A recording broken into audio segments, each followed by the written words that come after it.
উত্তর আলগী পাঞ্জাখানা মসজিদ, হাইমচর, চাঁদপুর। আপনাদেরকে খুব ছোট্ট একটি মসজিদ দেখাবো, অসাধারণ। এটি মসজিদের প্রবেশপথ। এইটা মসজিদ দেখা যাচ্ছে, খুবই সুন্দর। পাশেই পুকুর, অনেক বড় পুকুর, মাশাআল্লাহ। মসজিদটি দেখেন, এটি জুম্মা হয় না, শুধু 5 ওয়াক্ত নামাজ হয়, তাই পাঞ্জাখানা মসজিদ।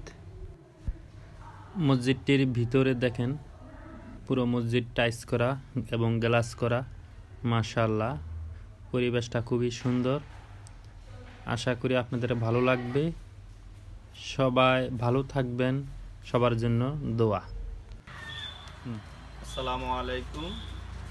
উত্তর আলগী পাঞ্জাখানা মসজিদ, হাইমচর, চাঁদপুর।